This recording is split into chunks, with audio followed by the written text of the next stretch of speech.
Assalamualaikum warahmatullahi wabarakatuh. Alhamdulillahilladzi hassana wujuhana walhamdulillahilladzi hassana akhlaqana walhamdulillahilladzi ja'alana min ummati sayyidina Muhammad sallallahu alaihi wasallam. Amma ba'du. Qala an-nabiy sallallahu alaihi wasallam, man kana akhiru kalamihi la ilaha illallah dakhala al-jannah. Wa qala sallallahu alaihi wasallam fi ma rawahu al-Bukhari, inna Allah harrama 'ala an-nar an tamussa man qala la ilaha illallah min qalbihi aw nafsihi, aw kama qala sallallahu alaihi wasallam. Bapak Ibu yang bukan Allah, jemaah subuh meskipun hujan masih datang, semoga rintik-rintik hujan yang mengenai kita dapat memadamkan api nerakanya. Amin ya rabbal alamin. Tema kita tentang husnul khatimah. Husnul khatimah bahasa Arab artinya husnu, bagus. Khatimah, penutup. Penutup yang bagus. Kalau kita kerja supaya bagus, keluarnya gimana? Bagus laporannya. Maka orang-orang yang sering melaporkan apa yang dia lakukan dengan baik, dengan jujur, orang ini akan keluar dari tempat bekerjanya dengan cara yang baik. Sama, ruh ini sedang diperintah Allah, dia ada pekerjaannya. Jangan sampai dia ditipu oleh nafs jiwa. Maka jiwanya harus naik dari jiwa al-ammarah bisu. Jadi jiwa itu ada banyak tingkatannya. Kita sudah sering dengar. Ada jiwa yang menyuruh kepada keburukan, disebut ammarah bisu. Ini jiwa-jiwa yang ruhnya terhalang untuk mengenal Allah, disebut dengan an-nafs al-ammarah bisu. Ammarah bukan amarah. Ammarah berarti alladhi yukthir al-amr, yang banyak memerintah, yang banyak menyuruh. Jiwa kita ini sangat liar. Karena dalam riwayat Israiliyat ada satu riwayat yang bagus, meskipun secara kualitasnya tidak sampai sahih. Cuma ulama kita mengatakan maknanya sahih sesuai dengan ayat-ayat ini. Tatkala Allah menciptakan nafs, maka Allah mengatakan aqbil, wahai jiwa, melihatlah kepadaku, menghadaplah kepadaku. Fala yuqbil, tapi dia tidak mau menghadap. Lalu Allah katakan lagi, ya nafs aqbil, wahai jiwa, menghadaplah kepadaku. Tapi jiwa itu tidak mau juga, pantang disuruh-suruh. Akhirnya Allah laparkan jiwa, Allah puasakan jiwa dari makanan-makanannya. Lalu Allah mengatakan, ya nafs aqbil fa aqbala, wahai jiwa, menghadaplah. Barulah jiwa itu menghadap kepada Allah Subhanahu wa ta'ala. Jadi cara untuk mendidik jiwa ini supaya dia naik dari yang paling rendah ammarah, minimal naik ke lawamah, itu puasa. Puasa di situ bukan hanya puasa zahir, tapi juga puasa batin. Nafs itu ada penyakit di dalamnya, sombong. Puasa dari kesombongan. Nafs itu pengen didengar selalu, tidak mau mendengar orang. Nafs itu pengennya ditaati, tapi tidak mau mentaati.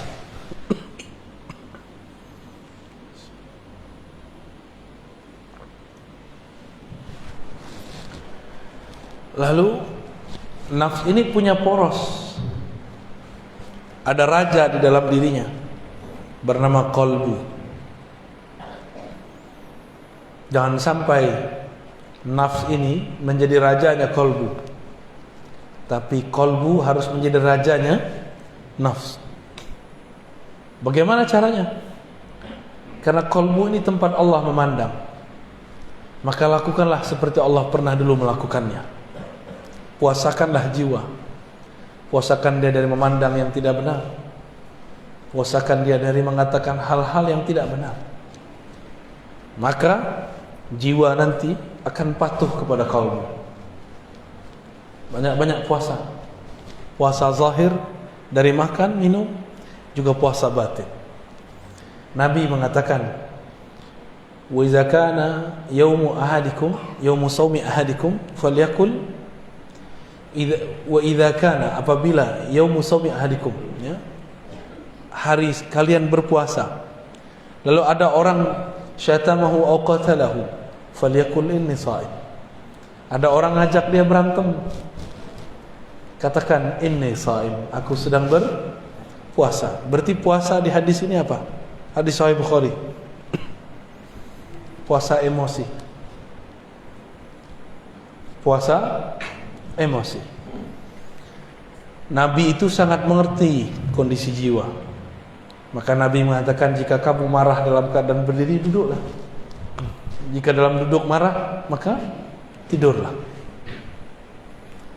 Itu sebabnya saya kalau ceramah, saya memilih bersandar, ya, supaya tidak, emosinya tidak meluap-luap. Ya, silakan para satis dicobain. Ya, cobain kalau ceramah itu bersandar.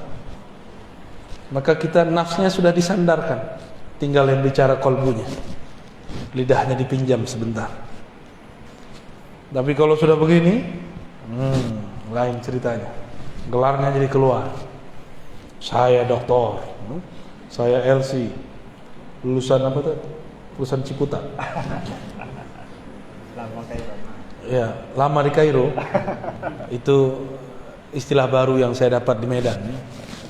Dari Dr. Thohir, alumni Kairo ini, alumni Mesir ini. LC kata dia lama di Kairo. Kalau MM masih di Medan. Jadi si jiwa ini harus dipuasakan terus, nanti dia naik ke lawamah. Apa ciri-ciri jiwa kita sudah naik ke lawamah?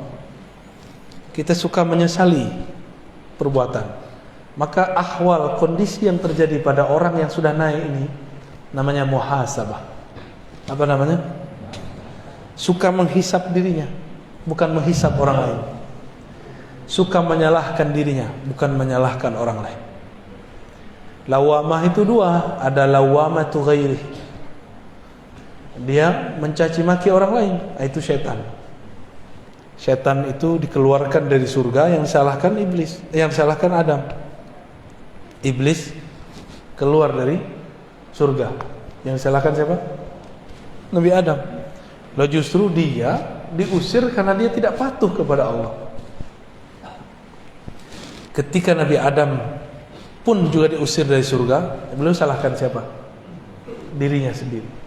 Ini beda Bani Adam yang ruhnya hidup dengan Bani Syayatin.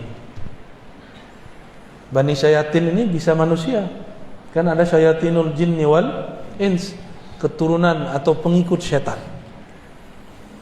Apa aja disalahkan orang, enggak pernah menyalahkan diri. Ini banyak ustadz sekarang begitu. Banyak dai sekarang menyalahkan orang di luar, menyalahkan kelompok di luar. Gunung Semeru meletus, yang dia salahkan orang Semeru. Oh, orang Semeru itu gak ibadah, itu banyak maksiat tuh. Jangan begitulah. Kalau anda tidak sanggup membantu mereka, jangan sakiti hati mereka.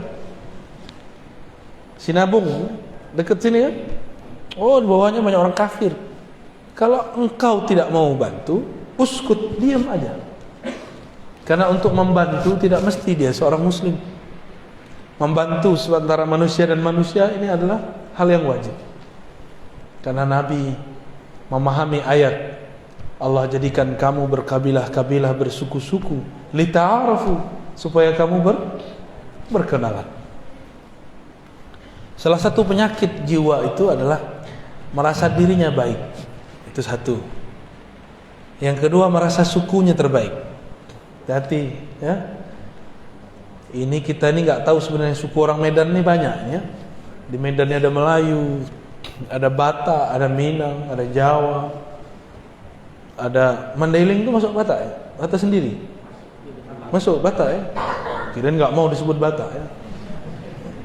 Ada suku Melayu Aceh, Melayu Delhi, ada Melayu Riau, Melayu Jambi, banyak sekali. Kalau kita ini merasa lebih baik dari orang, berarti nafsiyahnya lebih tinggi ya. Jadi misi Rasulullah itu menghancurkan perasaan kibir. Jadi nafs al-ammarah tadi dia punya karakter dia merasa lebih baik dari orang. Jadi kalau kita duduk di sini merasa lebih baik dari yang di samping, berarti nafs ammarahnya masih aktif. Harus dipuasakan, harus dihantam dengan puasa. Kalau sudah naik ke lawamah, dia sering muhasabah. Hasibu qabla an tuhasabu, mutu qabla an tamutu. Hisablah dirimu sebelum kamu dihisab. Matikan dirimu sebelum kamu mati. Maksudnya bayangkan kalau kita mati, apa yang akan kita bawa? Pertanyaan di alam kubur tidak aneh-aneh. Cuma man rabbuka, man nabiyuka. Siapa Rabbmu? Tidak ditanya pernah bangun masjid, tidak, enggak ditanya. Enggak ditanya hafalannya berapa. Enggak ditanya tahajudnya banyak atau tidak. Yang ditanya siapa Rabbmu? Kamu tahajud untuk siapa? Kamu bangun masjid karena siapa? Kamu sekolah karena siapa? Kamu ngajar, kamu belajar untuk siapa? Untuk debat. Berarti kamu bukan bagian dari ahlullah. Jika ini muhasabahnya sudah rutin, nah inilah thariqahnya Imam Al-Harith Al-Muhasibi, Imam Salafus Saleh ya, Imam apa? Salafus Saleh. Jadi semenjak zaman Salafus Saleh sudah ada imam yang mengajarkan thariqah muhasabah. Imam Al-Muhasibi mengajarkan murid-muridnya, sebelum tidur ingatlah semua aktivitas kita sebelum tidur. Mulai dari bangun sampai mau tidur lagi. Jika ada tergores di hati, minta ampun kepada Allah. Jika ada kebencian masuk ke hati, minta kepada Allah supaya dicabut. Jika ada dendam di hati, emosi, minta kepada Allah supaya Allah menentramkan qalbu. Itulah amalan Imam Al-Harith Al-Muhasibi. Ternyata beliau ini mengamalkan amalan sahabat yang dulu Sayyidina Abdullah bin Umar penasaran kepada dia. Dilihat-lihat ternyata tahajudnya sedikit, sedekahnya tidak banyak, baca Qurannya juga standar. Setelah 3 hari Abdullah bin Umar bertanya, kata Rasulullah, engkau ini ahli surga, tapi aku tidak melihat amalanmu banyak. Lalu Abdullah bin Umar bertanya, apa ma sya'nuka? Amalan kamu apa gerangan? Dijawab oleh sahabat ini, disembunyikan namanya. Tidaklah aku mengambil tempat tidurku kecuali aku membuang semua kebencian, semua goresan, semua dendam dari qalbuku. Jadi dia tidur enggak bawa dendam. Dia tidur tidak bawa kesombongan.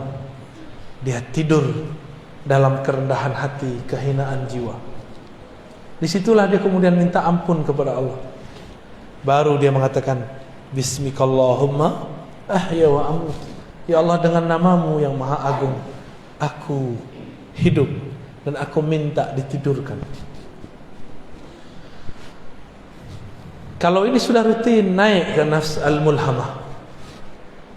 Mulhamah ini, orang sudah mulai berdialog dengan jiwanya, dengan qalbunya.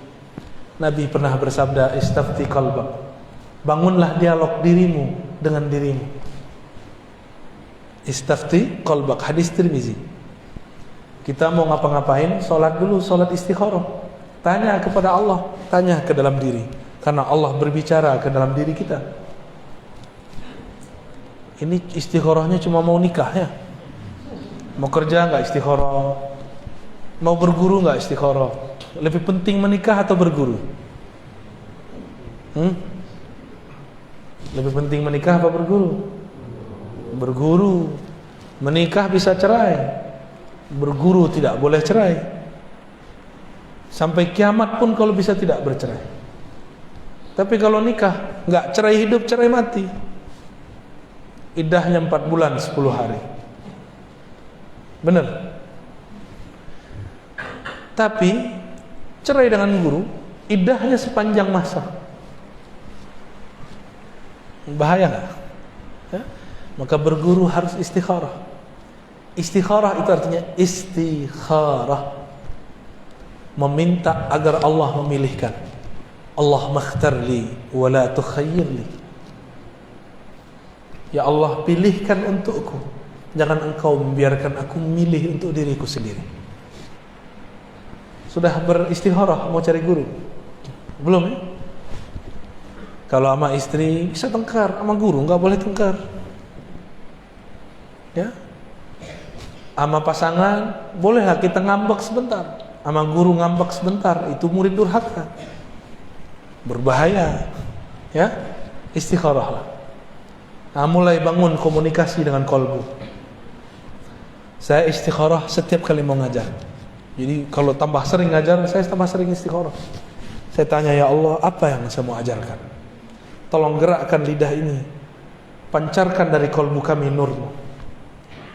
Hanya engkaulah yang mampu berbicara, hanya engkaulah yang menggerakkan kolbu. Di situ saya baru baca assalamualaikum. Jadi nol dulu kita, baru kita bicara. Ya, nah itu coba amalkan Pak. Sebelum tidur, kesel sama pasangan, marah sama anak, tidak baikan dengan tetangga, bermusuhan, iri dengki dengan teman bekerja, dibuang semua. Jika pernah kita menyakiti mereka, mintakan ampun kepada Allah, kirim Fatihah untuk mereka, katakan ya Rabb, tumbuhkan ridha dalam kalbu orang yang memusuhiku, dan jadikan aku orang yang fi qalbi salamah, di dalam kalbuku ada salamah, keterbebasan daripada penyakit-penyakit kalbu. Satu kali Nabi Muhammad sallallahu alaihi wasallam mengatakan, Allahumma inni a'udzubika min an uradda ila ardhil umr wa a'udzubika wa as'aluka salamata sadr wa a'udzubika min su'is sadr. Hadis ini ada di Bukhari, ada di Muslim, ada yang terpisah, ada yang digabung. Nabi sallallahu alaihi wasallam mengatakan, ya Allah, aku berlindung kepada Engkau dikembalikan kepada masa yang hina sebelum kami meninggal. Ya, boleh pakai bahasa Indonesia ya, kalau nggak hafal bahasa Arabnya. An uradda ila ardhalil umur, dikembalikan kepada keadaan umur yang hina. Anak kecil tidak bisa apa-apa, ngapain saja harus dibimbing, harus dibantu. Maka dikembalikan masa seperti itu disebut arzalil umur. Kalau ada di antara keluarga kita sudah begitu, maka katakan, ya Allah, ikhtim lana bihusnil khatimah. Keadaan ini sudah takdir Engkau, kami ridha ya Allah, tapi tetapkanlah kami dalam husnul khatimah. Kembali ke hadis tadi. Hadis ini berkaitan dengan surat Yasin, wa man nu'ammirhu nunaqqishu fil khalq. Siapa yang kami panjangkan umurnya, kami kembalikan dia seperti semula jadi. Dulu tidak bisa bicara, sekarang susah bicara. Tidak bisa jalan, sekarang nggak bisa jalan. Maka jangan minta panjang umur, minta saja al-afwa wal afiyah. Sahabat nanya kepada Rasulullah, wahai Rasulullah, tolong berikan aku amalan doa. Hadis Ibnu Majah. Apa kata Nabi? Kul Allahumma inni as'aluka al-afwa wal afiyah fid dunya wal akhirah. Ya Rabb, berilah aku afwa, maaf, wal afiyah, keselamatan di dunia dan di akhirat. Dunia badannya sehat, di akhirat husnul khatimah. Udah seminggu sepekan dia datang lagi kepada Rasulullah, tanya, wahai Rasulullah, ajarkan aku. Diajarkan doa yang sama. Udah seminggu lagi datang lagi kepada Rasulullah, Nabi masih mengajarkan yang sama. Lalu sahabat ini protes, wahai Rasulullah, emang gak ada doa lain? Ini murid ini kadang nafsu, pengen wiridan banyak, pengen dapat talqin zikir, pengen dapat ijazah. Nafsu. Zikir kok pakai nafsu? Zikir.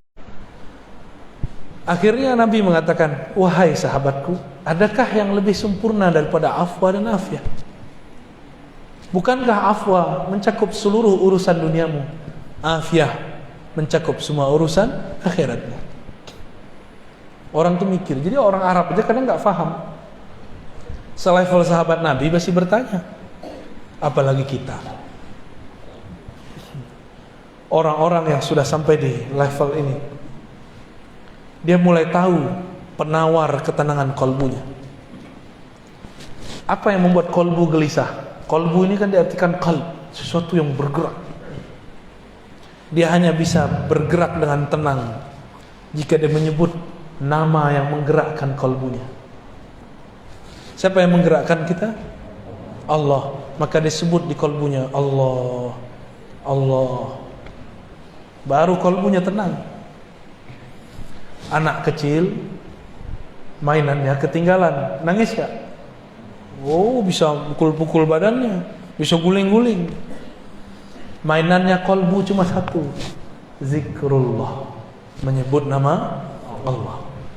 Kalau di sini sudah rutin, sudah sering berdialog dengan kolbu, sudah tahu obat penawar gelisahnya kolbu, yaitu zikrullah, maka orang ini naik ke makom yang tadi ayatnya dibaca. Ya ayyatuhan nafsul mutmainnah, wahai jiwa yang sudah tenang dalam berzikir menyebut namaku, wahai jiwa yang sudah sering dipuasakan, wahai jiwa yang sudah sering dimuhasabahkan, wahai jiwa yang tidak menyalahkan selain dirinya, wahai jiwa yang merasa dirinya rendah, irji'i ila rabbiki radiyatan mardiyah. Sekarang kamu dapat tiket pulang, diundang langsung oleh Rabbul Bariyah dengan penuh ridha dan mardiyah. Itulah kondisi orang yang sudah mantap di kalbunya nama-nama Allah. Inilah beruntungnya kita. Di negeri ini banyak ulama-ulama mengajarkan kan zikir kalbu. Banyak enggak?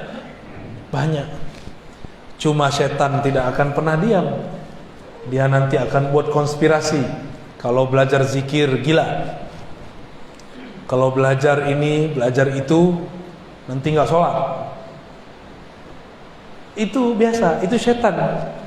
Anehnya, setan ini kan punya wali. Walinya kadang-kadang seorang dai. Si dai ngomong, gak usah belajar tarekat, zikir, nanti gila. Hati-hati, ya. Hati-hati. Orang gila karena pekerjaan, orang gila karena masalah jodoh, orang gila karena masalah dirinya sendiri itu lebih banyak daripada orang yang gila karena belajar zikir. Orang gila karena belajar zikir karena aslinya dia gila. Kawan saya masuk kampus gila karena ditanya terus sama dosennya, kapan kau selesai? Gila dia. Maka saya nggak mau tanya lagi mahasiswa saya kalau dia nggak selesai. Saya cuma tanya, yang tenang-tenang ya. Kamu tulis yang tenang-tenang, yang damai. Jangan kepalanya pusing kalau nulis, nanti gila ente. Alhamdulillah mahasiswa saya aman, tapi kawan saya sudah gila.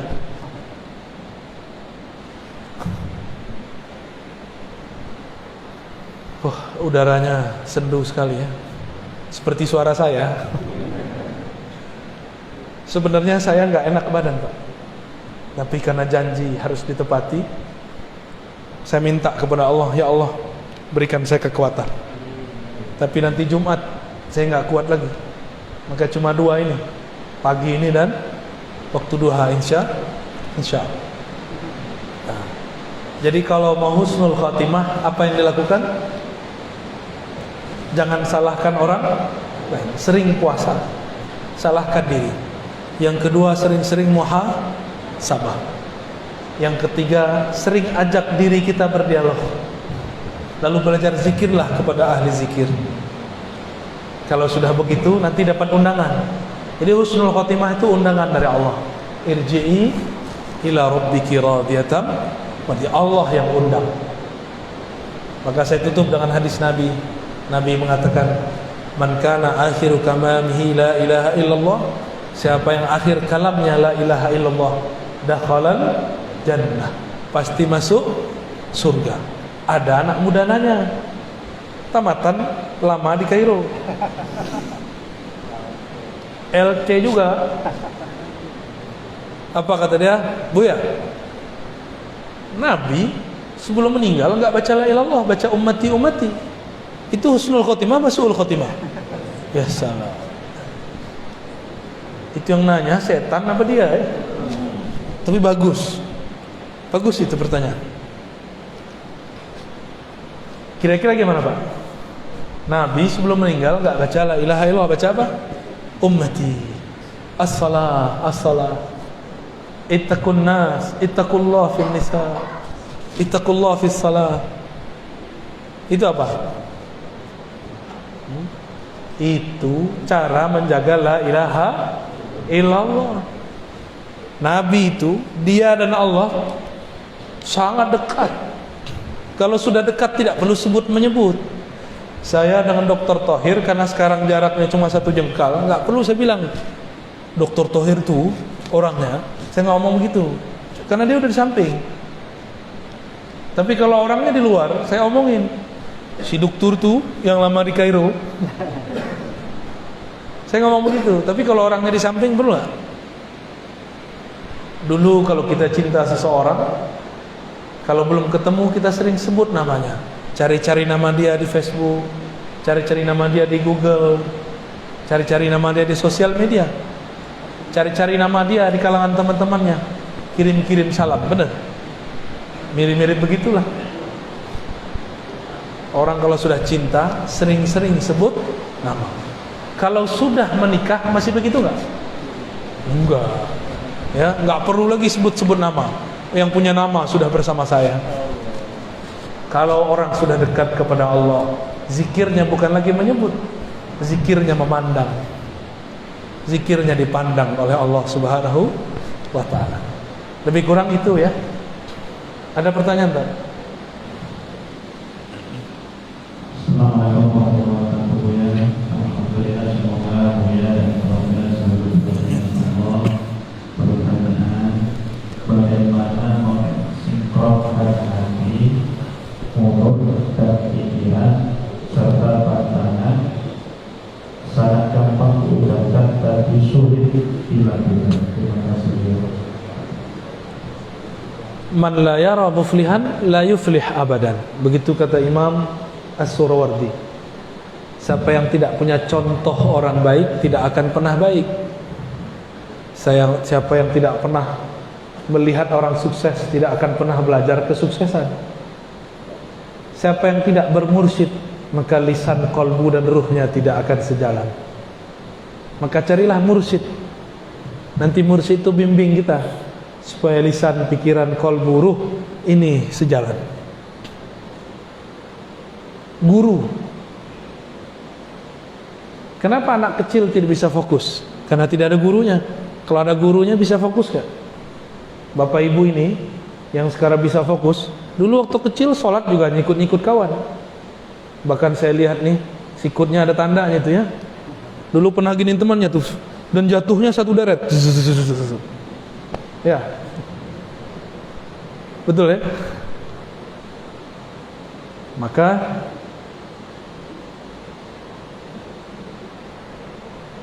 apabila kita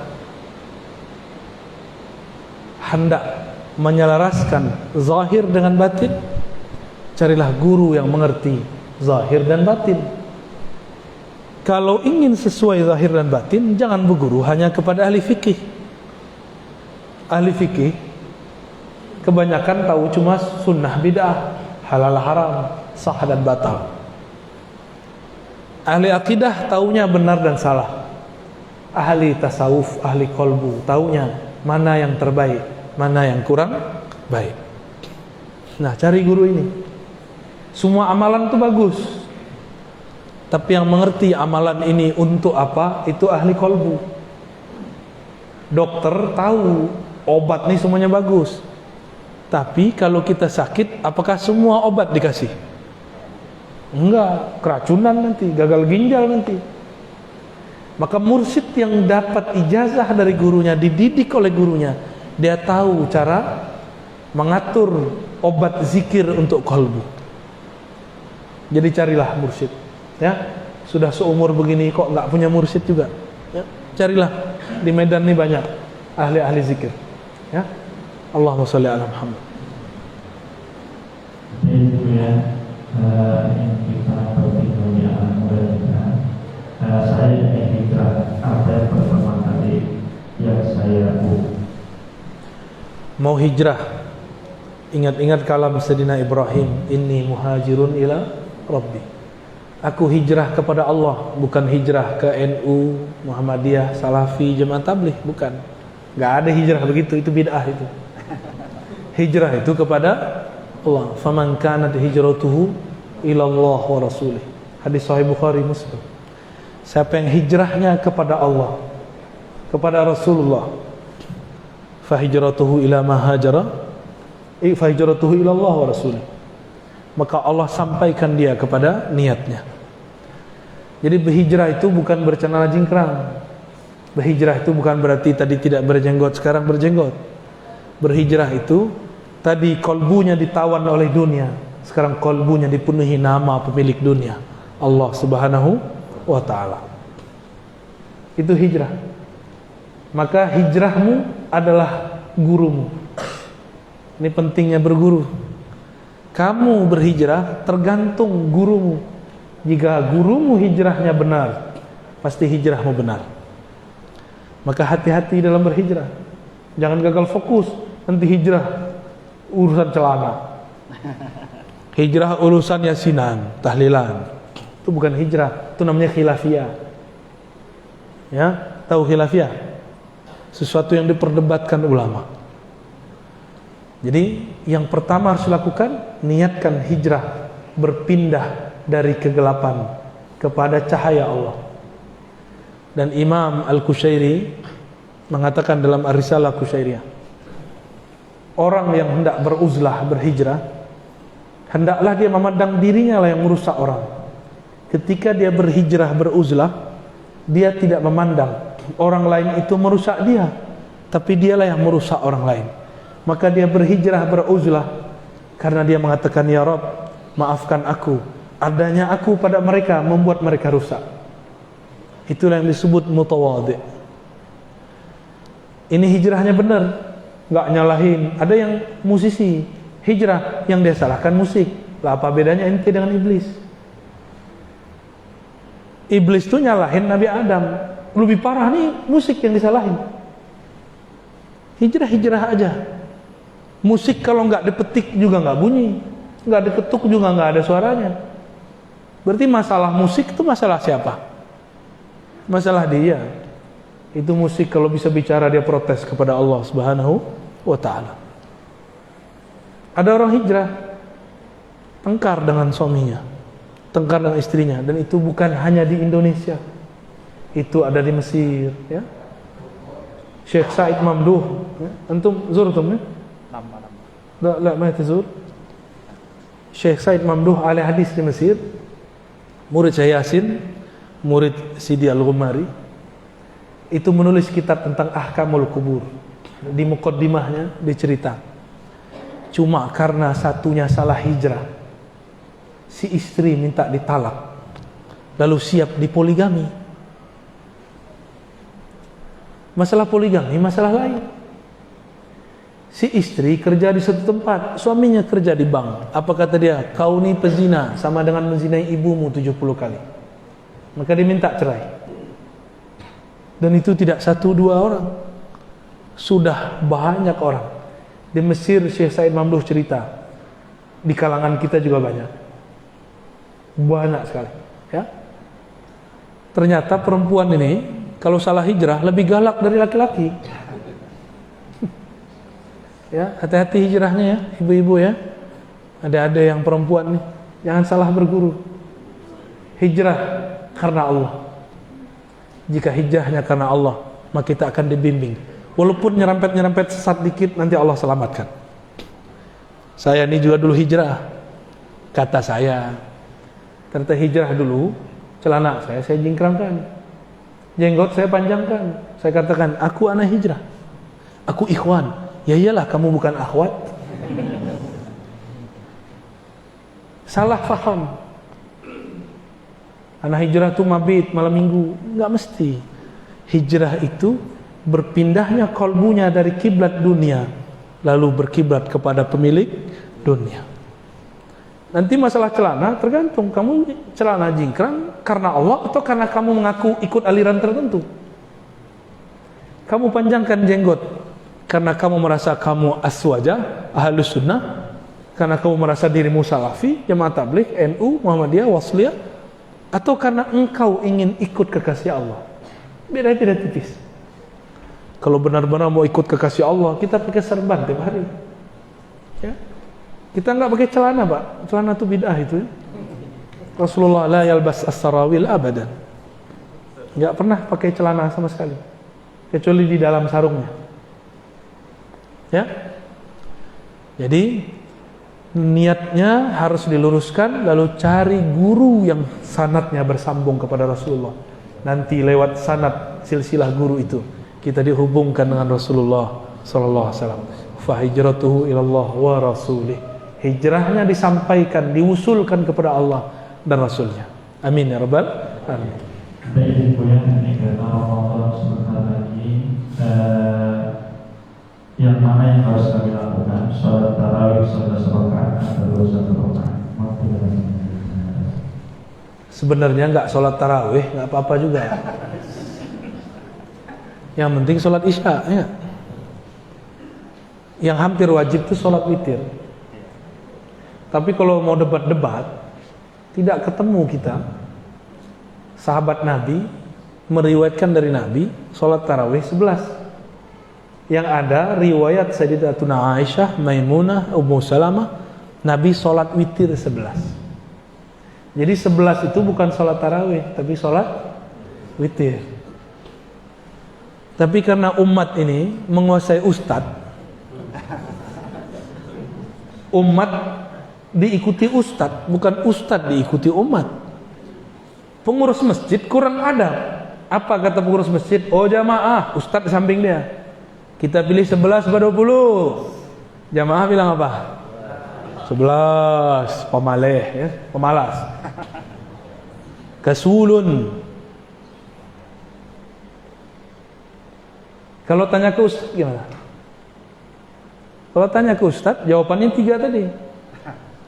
Tarawih itu tidak wajib. 1. Yang kedua, para sahabat kalau sholat tarawih pasti 20.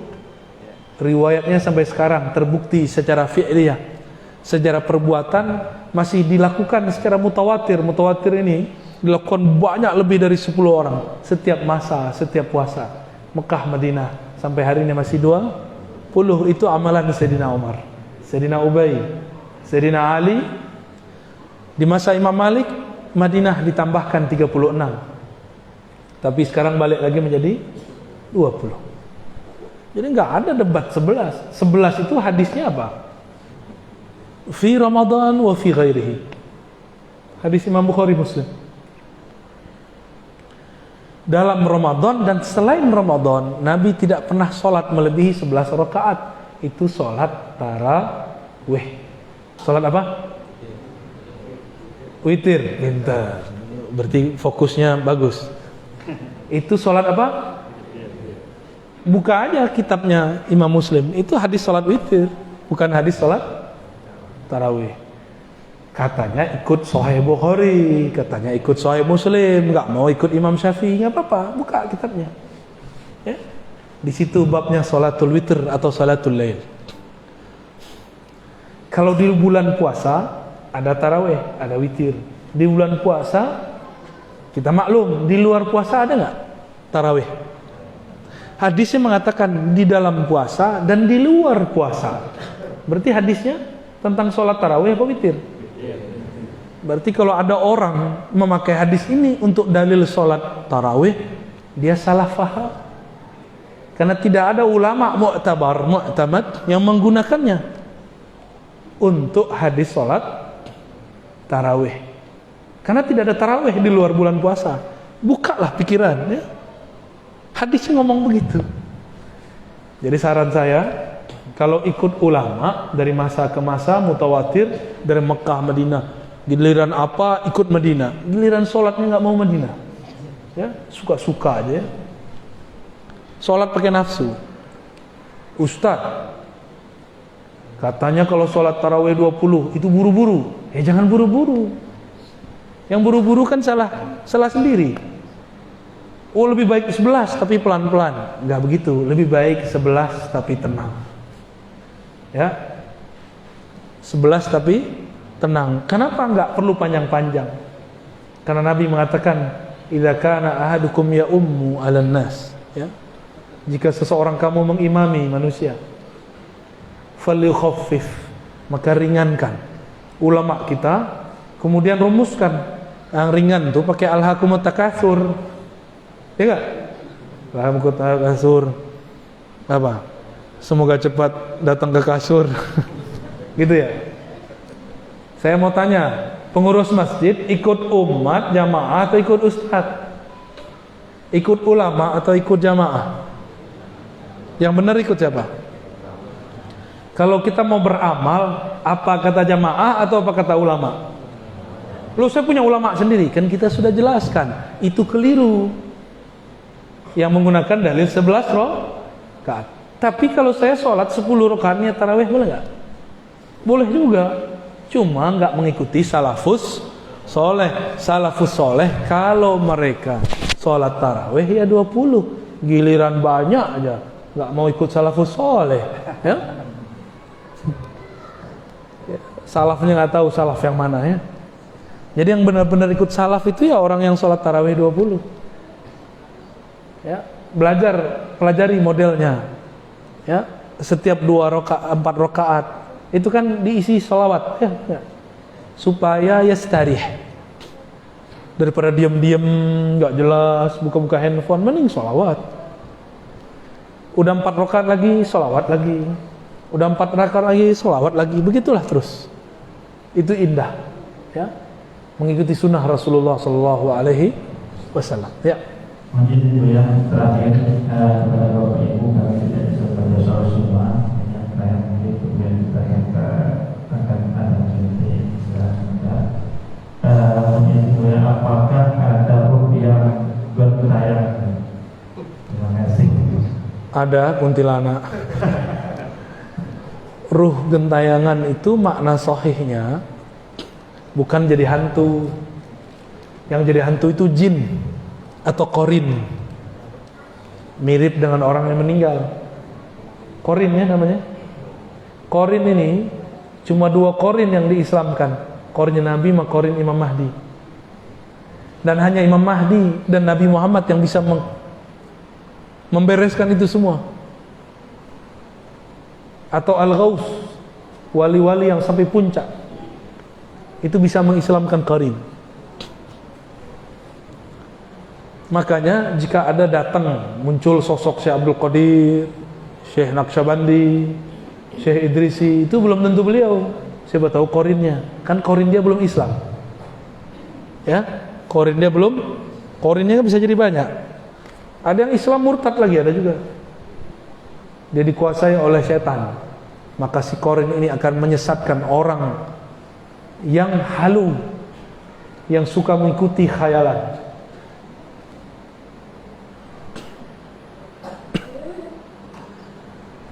Yang ada itu apa? Dalam kitab Habib Zain bin Smith, begitu juga kalam Sidi Abdullah Faiz Ad-Daghestani An-Naqsyabandi.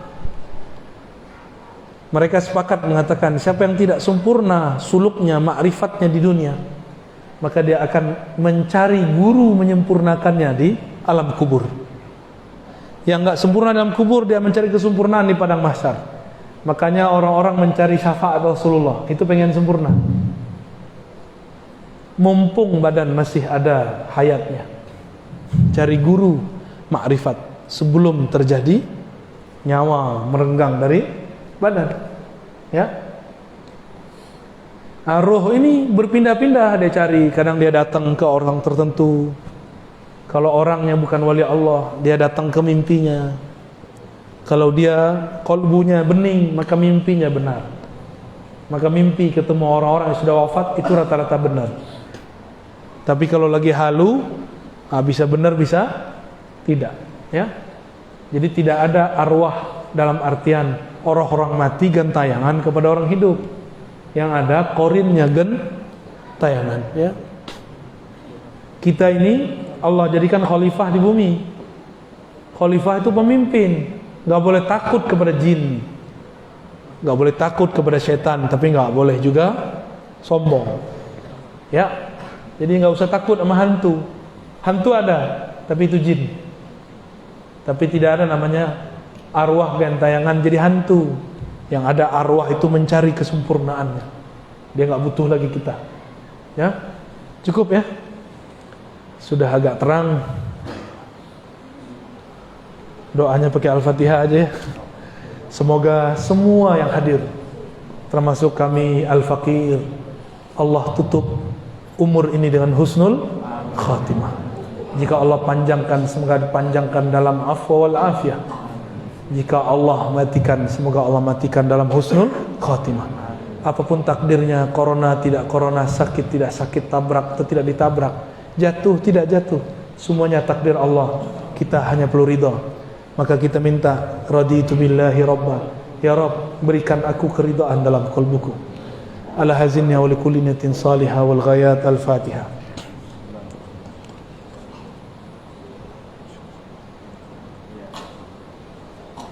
Amin ya rabbal alamin. Wa sallallahu alaihi